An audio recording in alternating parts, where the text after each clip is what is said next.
الحمد لله وكفى والصلاة والسلام على سيد الرسل وخاتم الأنبياء وعلى آله وأصحابه الذين أوفوا عهدا الذين هم خلاصة العرب العرباء وخير الخلائق بعد الأنبياء. أما بعد فأعوذ بالله من الشيطان الرجيم. بسم الله الرحمن الرحيم. يا أيها الذين آمنوا توبوا إلى الله توبة نصوحا عسى ربكم أن يكفر عنكم سيئاتكم ويدخلكم جنات تجري من تحتها الأنهار يوم لا يخزي الله النبي والذين آمنوا معه نورهم يسعى بين أيديهم وبأيمانهم يقولون ربنا أتمم لنا نورنا واغفر لنا إنك على كل شيء قدير. قال النبي صلى الله عليه وسلم اللهم حاسبني حسابا يسيرا. صدق الله العظيم وصدق رسوله النبي الأمي الكريم ونحن على ذلك لمن الشاهدين والشاكرين والحمد لله رب العالمين. 28واں پارہ سورہ تحریم کی ایک آیت کریمہ تلاوت کی ہے اور جناب نبی پاک صلی اللہ علیہ وسلم کا ایک فرمان تلاوت کیا ہے جس کو امام احمد نے روایت کیا ہے. آیت کریمہ کا مفہوم یہ ہے، فرمایا اللہ رب العزت نے یا ایھا الذین آمنوا توبوا الی اللہ توبۃ نصوحا، اے ایمان والو اللہ سے اخلاص کے ساتھ توبہ کر لو، اپنے گناہوں کی معافی کرا لو اخلاص کے ساتھ. عسیٰ ربکم ان یکفر عنکم سیئاتکم، جب تم اللہ سے اپنے گناہوں کی توبہ کرو گے تو اللہ تعالیٰ تمہارے گناہوں کو معاف کر دے گا. عسیٰ ربکم ان یکفر عنکم سیئاتکم وَيُدْخِلَكُمْ جَنَّاتٍ تَجْرِي مِن تَحْتِهَا الْأَنْهَارُ.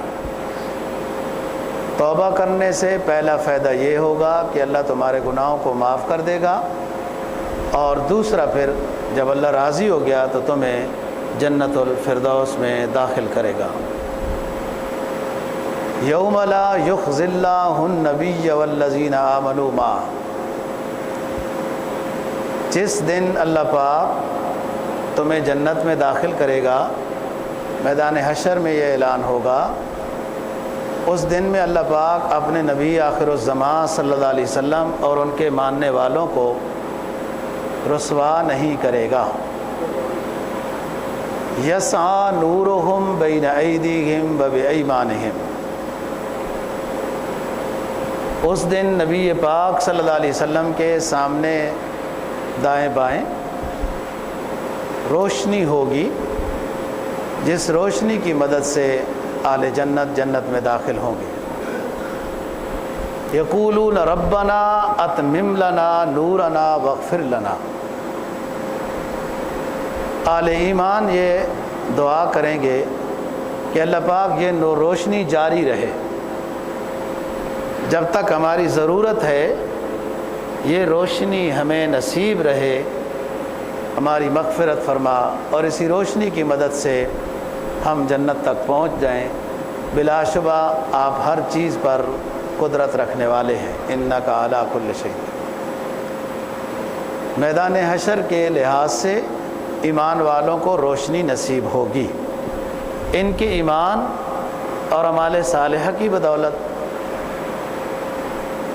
سورہ تحریم میں تو یہ ہے کہ ایمان والوں کو جب روشنی نصیب ہوگی اور یوں اس روشنی کی طرف چلیں گے، یسعی نورہم بین ایدیہم وبایمانہم،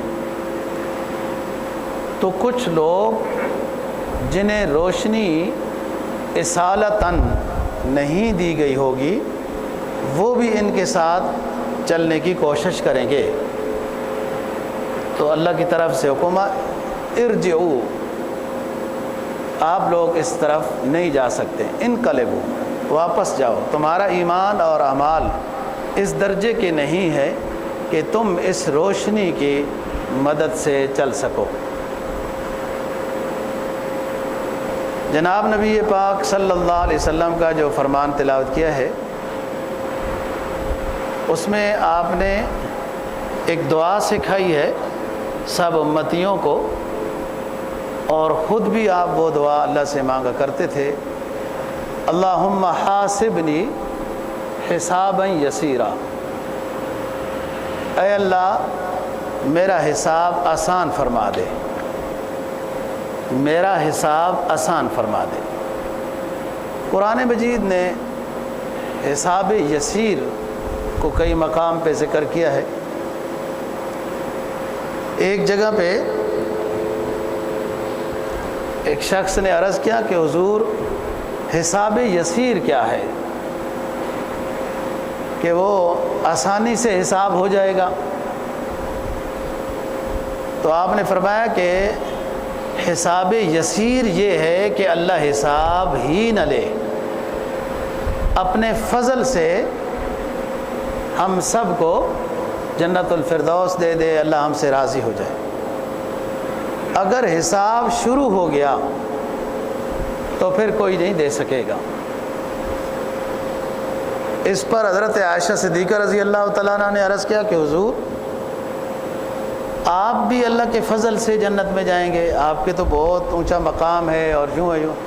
آپ نے فرمایا میں بھی، سب بھی اللہ کا فضل و کرم شامل حال ہوگا اور سب ہم اللہ کے فضل سے جنت میں جائیں گے۔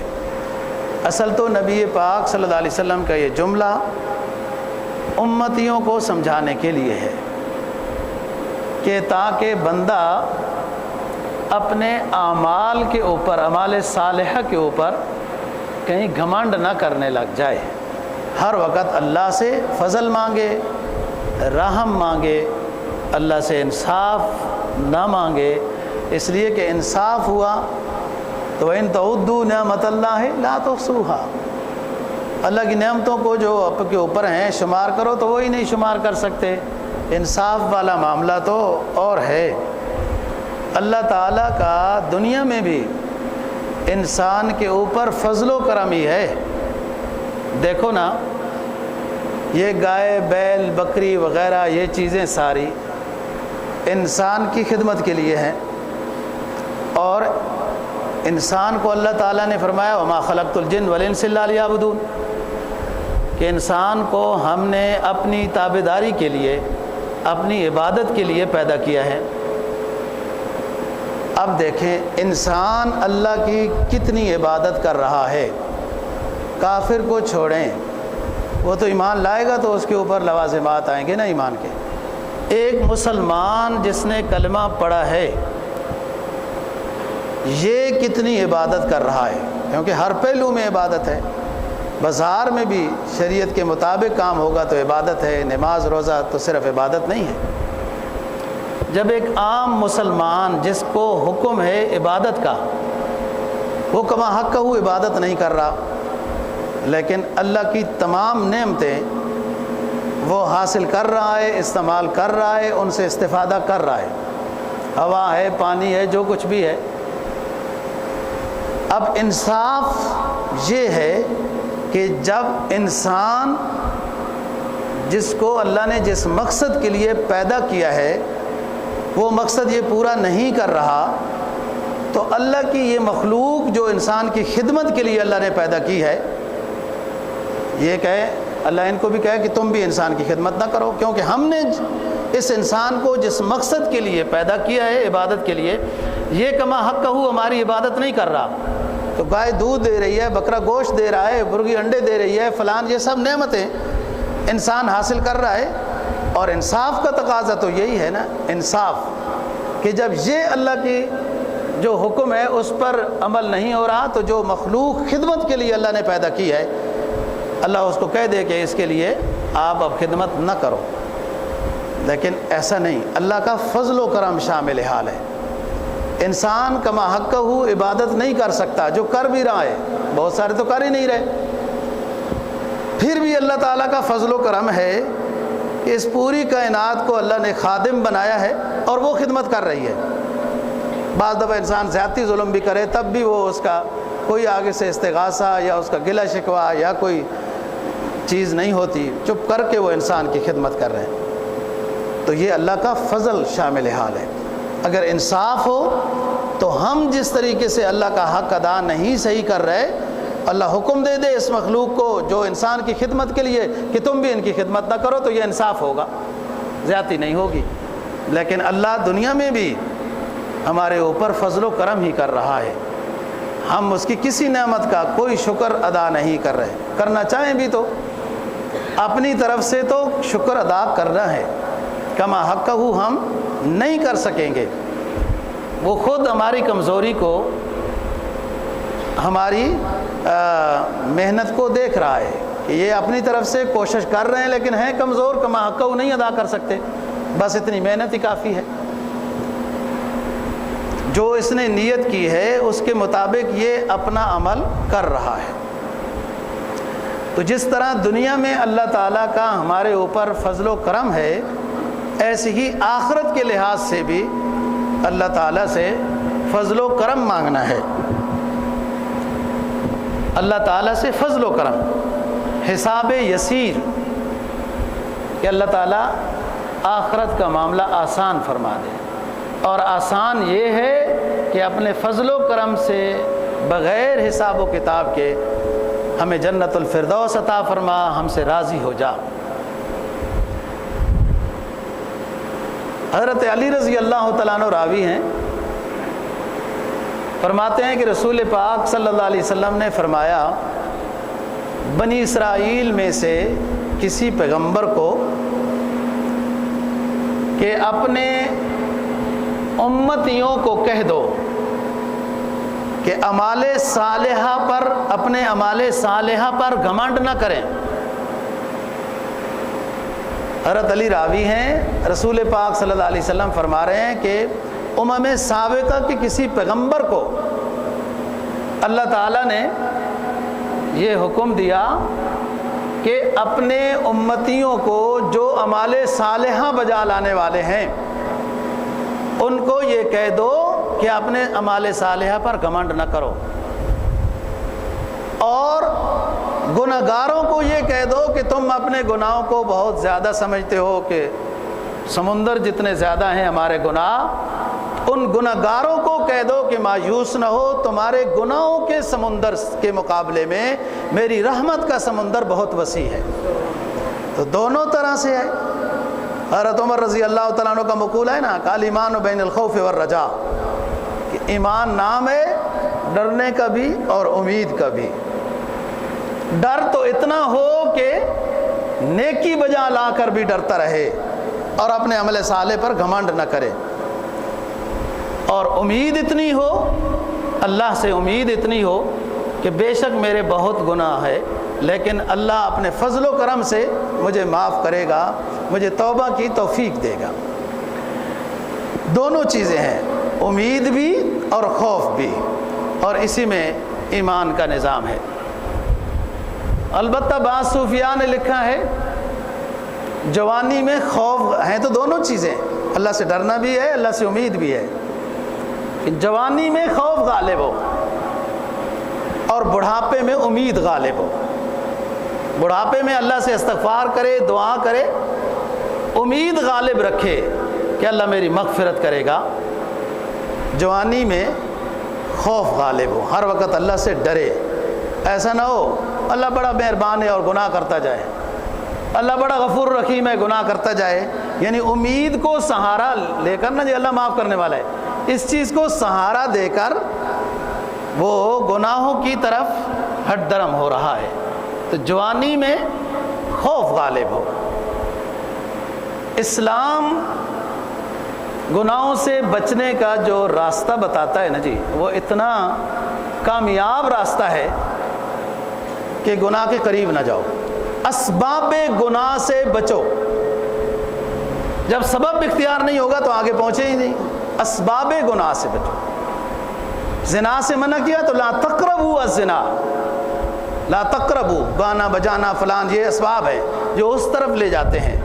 قوت شہوانی کو وہ عروج دیتے ہیں، اسباب غلط، پھر آگے ایک انسان گناہ میں مبتلا ہو جاتا ہے. تو فرمایا یا ایھا الذین آمنوا توبوا الی اللہ توبۃ نصوحا. ایمان والو، توبہ وہ قبول ہے جو اخلاص کے ساتھ ہو، سچی توبہ ہو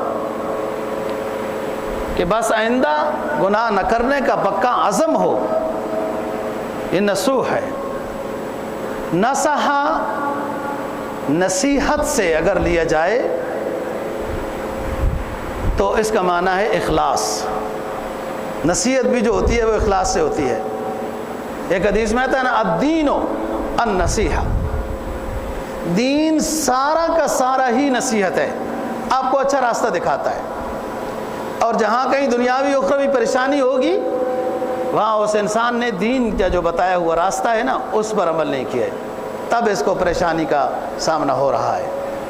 الدین النصیحہ، دین سارا ہی نصیحت ہے، خیر خواہی ہے، بھلائی ہے، دینی ہدایات میں کامیابی ہے. اور اگر نصح ینصح نصوح کا معنی ہوتا ہے، عربی ہے، ایک لفظ بدلنے سے ترجمہ بدلتا ہے، صلہ بدلنے سے لفظ بھی نہیں بدلتا. رغبہ یرغب، رغبتاً محبت کرنا، رغبہ عنہ نفرت کرنا ہے رغبہ ہی. آگے صلہ عن آیا تو رغبہ کا معنی نفرت میں چلا گیا، عن صلہ نہ آئے تو محبت کے معنی میں ہے. نصحہ ابھی بتایا کہ مصدر بدلا، اس کا معنی ہے نصیحت، یعنی اخلاص سے توبہ کرو، اندر سے توبہ کرو، مجنو والی توبہ نہیں. علامہ رومی لکھتے ہیں کہ باپ اس کو لے گیا نا، یہ کیا پاگل بنا ہوا ہے وہاں اس کے دروازے پہ بیٹھا رہتا ہے، لے گیا عمرہ کرانے اور کہا بچے سچی توبہ کرو، کیا فضول کاموں میں لگا ہوا ہے. دنیاوی عشق میں بدنامی بھی ہوتی ہے، گناہ بھی ہوتے ہیں، پیسہ بھی جاتا ہے، عزت بھی جاتی ہے، صحت بھی جاتی ہے، اور اخروی عشق میں یہ ساری چیزیں ملتی ہیں. اللہ رسول کے ساتھ محبت و عشق ہو، صحت بھی اچھی، عزت بھی اچھی، اور رسوائی نہیں. اللہ اپنے نیک بندے کو لوگوں کی زبان پہ اس کا اچھا ذکر جاری کر دیتا ہے، آخرت کے لحاظ سے بھی اچھی، فرشتے دعا کر رہے ہیں. تو کیا کہتا ہے وہاں جا کے توبہ کرتا ہے، کہتا ہے تبت من کل المعاصی ولکن حب لیلا لا توبو، ہر گناہ سے معافی چاہتا ہوں لیکن لیلا کی محبت سے معافی نہیں کرتا. تو پھر محبت کیا ہے، اخلاص کی توبہ کیا ہے پھر؟ تبت من کل المعاصی ولکن حب لیلا. ہمارا بھی یہی حال ہے. علامہ رومی کی عجیب بات ہے، 3 کتابیں ہیں دنیا میں جن کو آپ جتنی دفعہ پڑھیں گے الگ سے الگ علم کے خزانے کھولیں گے. قرآن مجید، احادیث میں بخاری شریف، اور معارف مثنوی. مثنوی والے بزرگ جو بات لکھتے ہیں نا جی، جو بھی قصہ لکھتے ہیں نیچے اس کا پھر نتیجہ لکھتے ہیں. جس طرح شیخ الحدیث صاحب نیچے فائدہ نہیں لکھتے اعمال فضائل اعمال میں، حدیث لکھتے ہیں، نیچے ترجمہ لکھتے ہیں، پھر نیچے فائدہ لکھتے ہیں۔ علامہ رومی بھی نیچے جو ہے نا وہ پھر اس واقعے کا اپنے لحاظ سے، معاشرے کے اصلاح کے لحاظ سے اس کا مطلب لکھتے ہیں۔ اس کی توبہ کو ذکر کرنے کے بعد کہ مجنو کو لے گیا اس کا والد اور اس نے یوں توبہ کی، تو پھر آخر میں یہ لکھتے ہیں کہ ہماری توبہ بھی یہی ہے، ہم توبہ کر رہے ہوتے ہیں اور دل میں ایک گناہ ہے جس کو نہ چھوڑنے کا ارادہ ہوتا ہے، جیسے مجنو کا تھا، ایسی توبہ نہیں قبول۔ توبہ کے لیے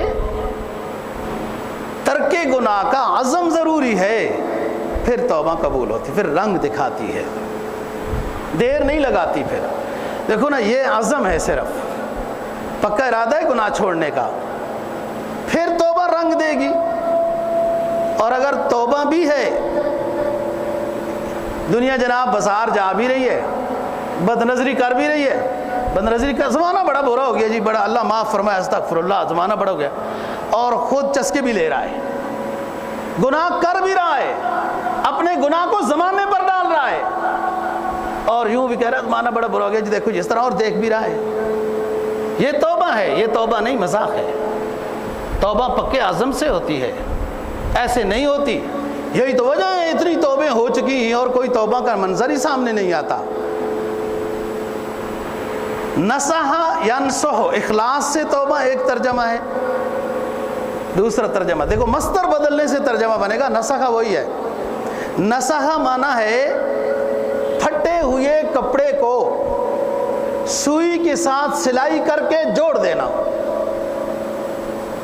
تو توبو الی اللہ توبۃ نصوحا کا کیا معنی؟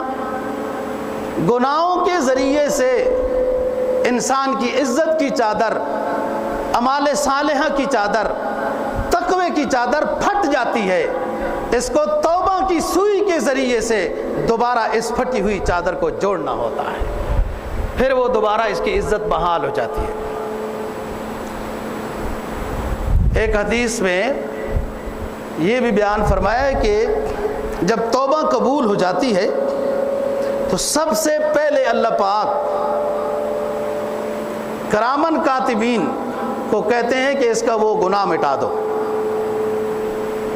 پھر اس کے بعد جس زمین پر اس نے گناہ کیا ہوتا ہے اس زمین کے حافظے سے اس کے گناہ کو نکال دیتا ہے۔ اللہ کے قبضے میں ہے نا یہ ساری چیزیں، ورنہ تو یہ زمین، یہ چیز۔ پھر اس کے بعد انسان کے اعضاء و جوارے بھی تو گواہی دیں گے نا انسان کے حق میں، یہ خلاف جب ان ہاتھوں سے، ان اعضاء سے اس نے گناہ کیا تو یہ اس کے خلاف گواہی دیں گے۔ لیکن یہ بندہ اللہ سے صلح کر چکا ہے، تو اللہ تعالیٰ جس گناہ سے اس نے توبہ کر لی ہے وہ گناہ کی گواہی کے بارے میں اعضاء و جوارے کے حافظے سے نکال دیتا ہے، یہ اس کے خلاف نہیں۔ اسی طریقے سے اور چیزیں جو انسان کے حق میں یا خلاف میں گواہی دیں گی، تو وہ خلاف گواہی تب دیں گی جب توبہ کے بغیر اللہ کے پاس پہنچ گیا۔ وہ زمین بھی گواہی تب دے گی جب توبہ کے خلاف پہنچ گیا۔ وہ آلات لہو لعب جن کے ذریعے سے یہ گناہ کرتا رہا، جن گاڑیوں کے اوپر چل کر جاتا رہا، جن جگہوں میں جاتا رہا، چوری ڈاکے کرتا رہا، وہ ایک الگ توبہ ہے۔ یہ ساری چیزیں جو اس کے اپنی ذاتی توبہ کے لحاظ سے متوجہ ہیں، تعلق رکھتی ہیں، اللہ ان چیزوں کے حافظے سے ہٹا دیتے ہیں۔ ایک زمانے میں تو مستشرقین یہ کہتے تھے کہ یہ ہاتھ پاؤں کیسے بولیں گے، زمین کیسے بولے گی۔ اب یہ موبائل زمین ہی ہے نا، یہ سپیکر زمین سے ہی نکلے ہیں نا، یہ لوہا اور یہ ذرات یہ بول رہے ہیں نا، کوئی مشکل نہیں۔ جب ایمان لے آیا اللہ پر نا جی، تو اس کی ہر بات کو ماننا کوئی مشکل نہیں۔ ایمان نام ہی مادی چیزوں پر غور کرنے کا نہیں، اللہ کے وحی کے اوپر ایمان لانا ہے نا، جو سمجھ میں آئے یا نہ آئے۔ تو توبۃ نصوحا کہ پھٹے ہوئے کپڑے کو جس طرح سلائی کر کے جوڑا جاتا ہے، ایسی تقوی کی چادر اس انسان کی پھٹ گئی ہے، تو توبہ کے ذریعے سے اپنے تقوی کی چادر کو سلائی کر سکتا ہے، اور سب گناہ جب اس کے توبہ قبول ہو جاتی ہے تو گناہ معاف ہو جاتے ہیں، اور پھر وہ اعمال ناموں میں بھی نہیں ہوں گے، اس زمین پر بھی نہیں ہوں گے، وہ زمین بھی نہیں گواہی دے گی، ورنہ تو دے گی۔ آپ سورہ یاسین ہر روز پڑھتے ہیں، فرمایا الیوم نختم علی افواہہم وتکلمنا ایدیہم وتشہد ارجلہم بما کانوا یکسبون۔ ہم انسان کی بولتی کو بند کر دیں گے،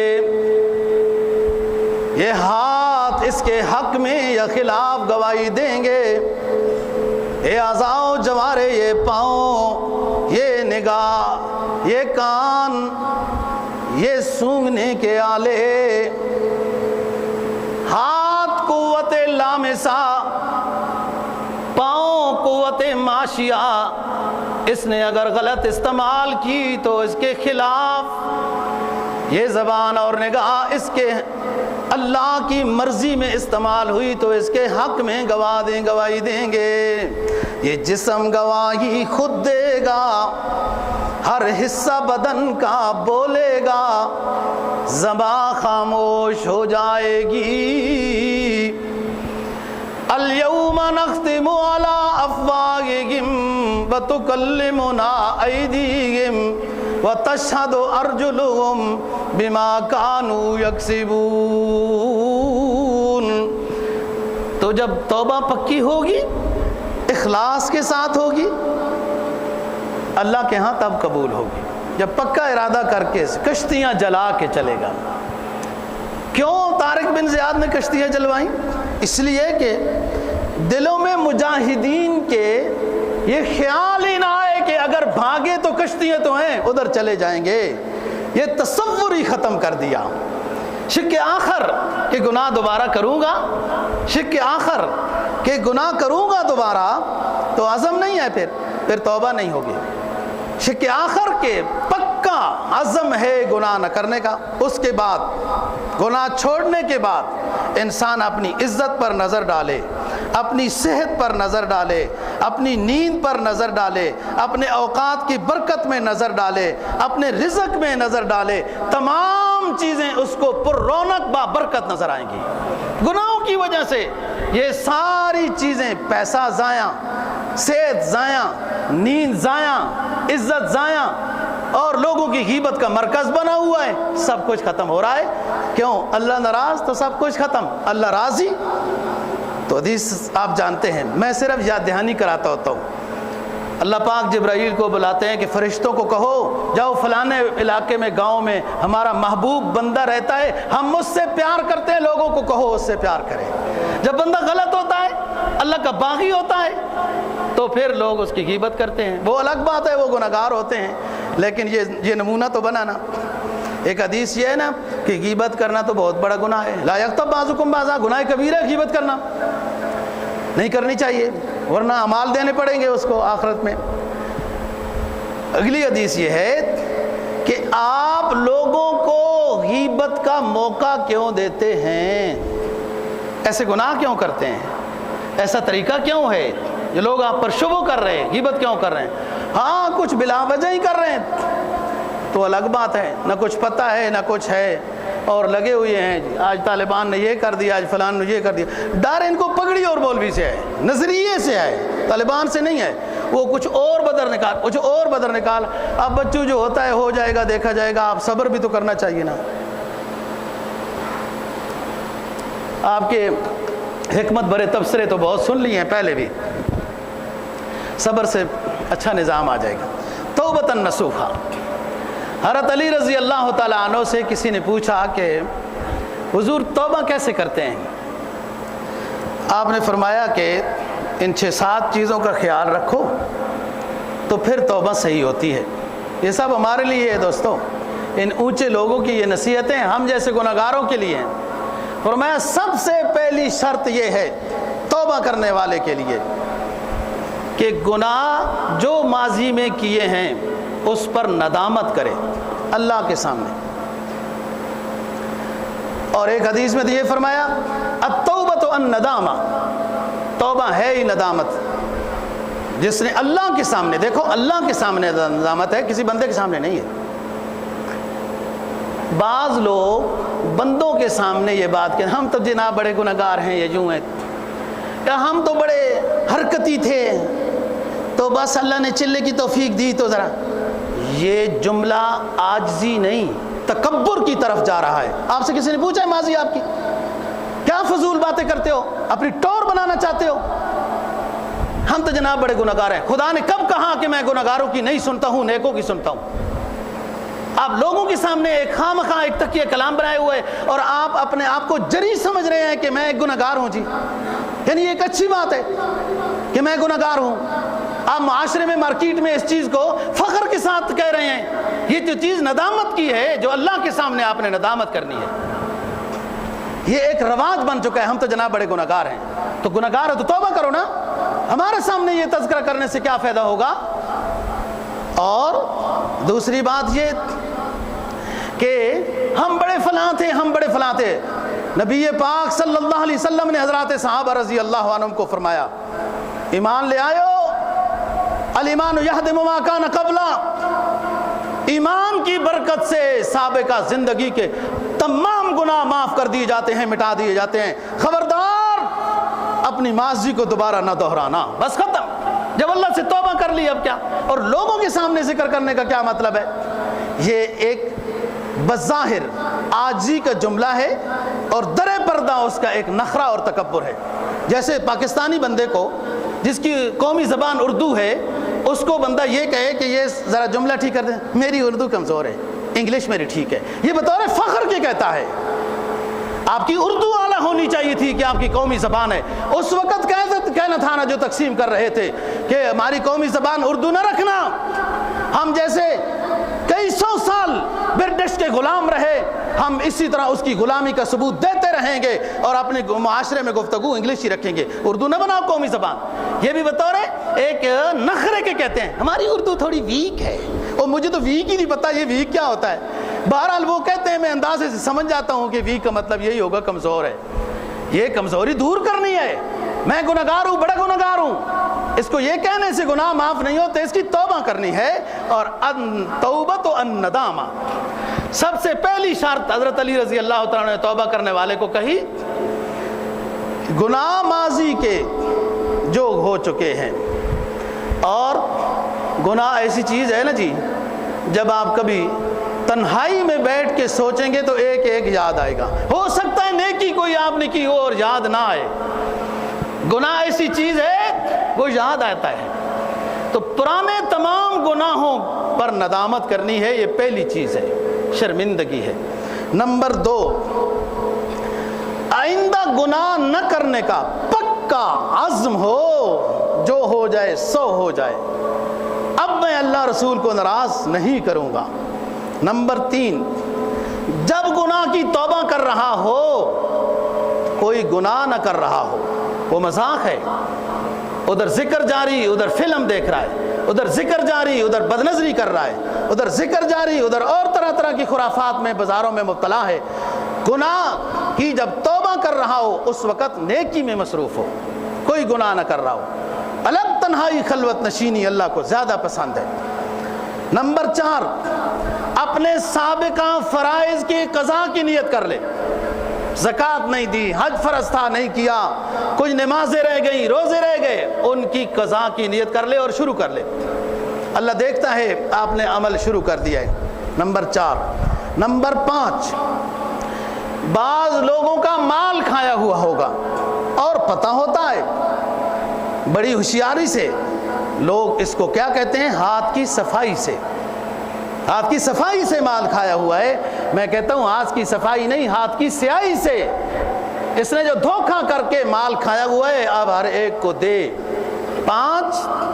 نمبر 6، ہاتھ سے یا پاؤں سے یا زبان سے کوئی مکہ شکہ مارا وغیرہ کسی کو تکلیف، اس سے معذرت کرے یا عمر بن جائے.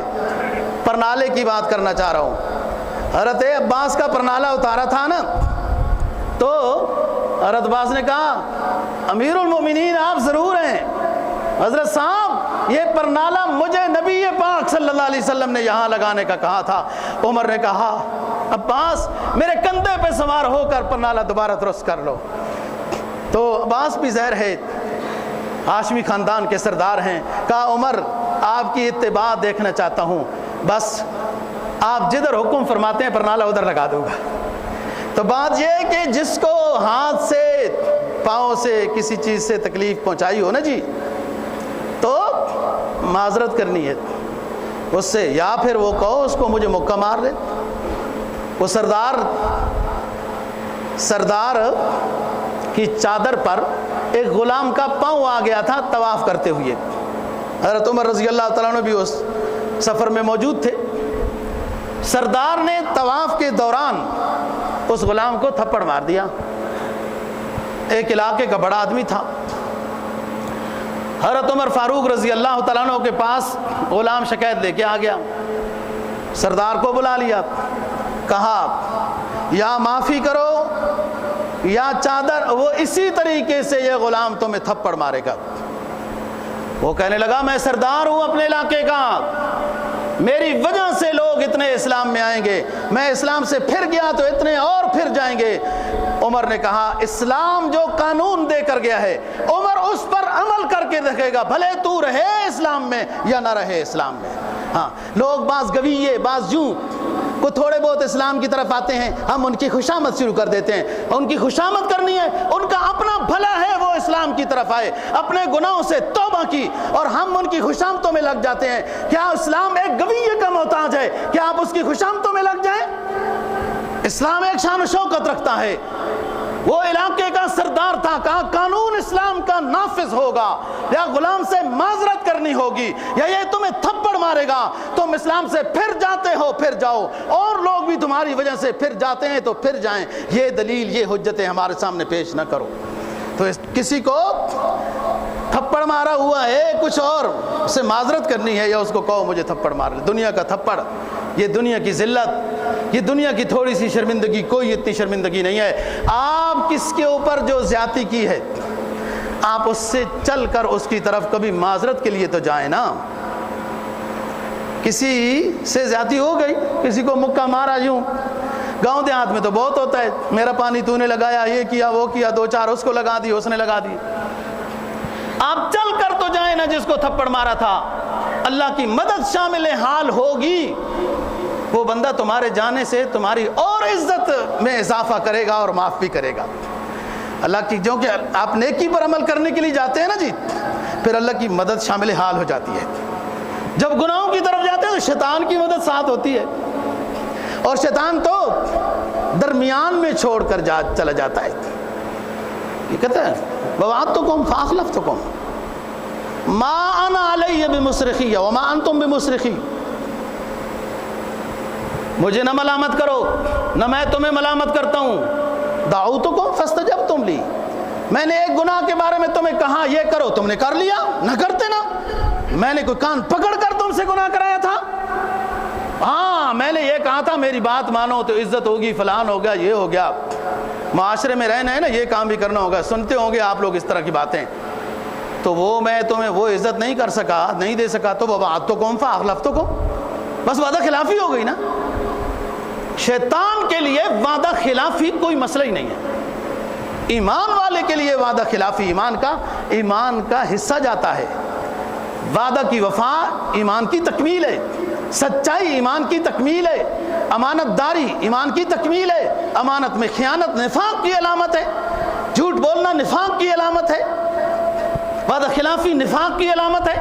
فرمایا جس کے اندر یہ ہیں دور کرے، پھر اپنے ایمان کو مکمل کرے۔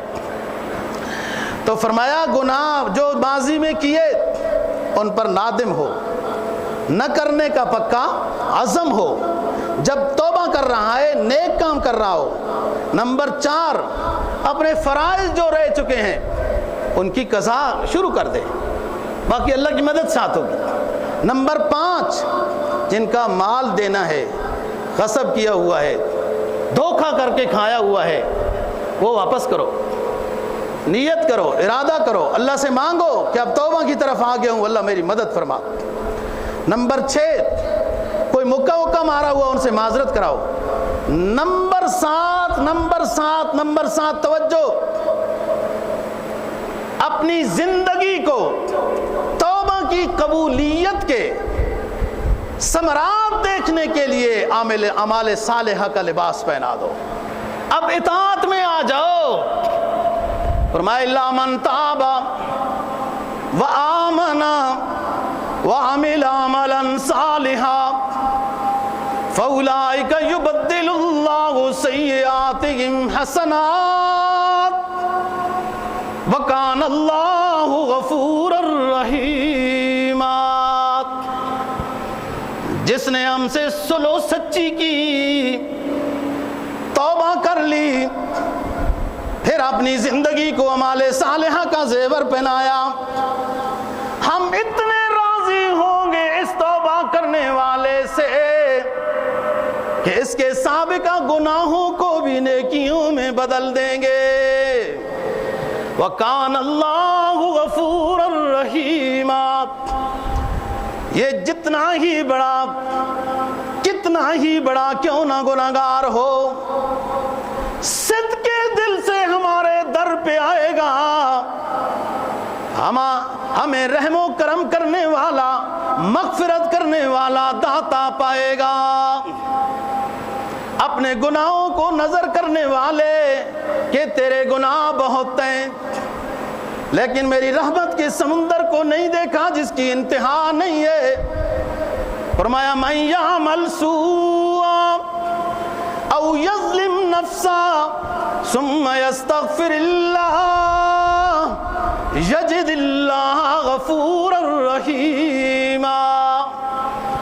جس نے صدق دل سے استغفار کیا، توبہ کی، ہم سے سلو کر لی، چھوٹے گناہوں سے، بڑے گناہوں سے، صغیرہ سے، کبیرہ سے، ہر طرح کے گناہوں سے توبہ کرنے کا جب عزم کر لیا، من یعمل سوءا او یظلم نفسا ثم یستغفر اللہ، پھر صدق کے دل سے اتنے گناہوں کی انبار کر کے ہمارے در پہ آ گیا، صدق کے دل سے اپنے ندامت کے آنسو بہانے لگا، ہمیں مہربان کرنے والا، مغفرت کرنے والا داتا پائے گا۔ آج دوستو ندامت کے، توبہ کے دو آنسو اگر نکل گئے، سچائی والی توبہ کی برکت سے ندامت کے دو آنسو نکل گئے، حدیث فرماتی ہے جہنم کے انگارے بجھ جائیں گے۔ میدان حشر میں اتنا روئے گا یہ انسان، اپنے آنسوؤں میں ڈوب بھی جائے تو اس کے آنسو ایک انگارہ بھی نہیں بجھا سکیں گے۔ یہ دنیا ہے، اب دنیا مزرعۃ الآخرہ ہے، جو بیج ڈالو گے وہی کل کاش کرو گے۔ سچی توبہ سے تمام گناہ مٹا دیے جاتے ہیں۔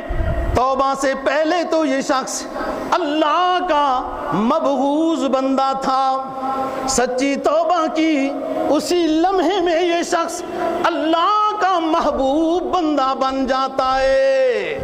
جب ارادہ پکا ہو، نہ جہاں میں کہیں اما ملی، گناہگار کو یہ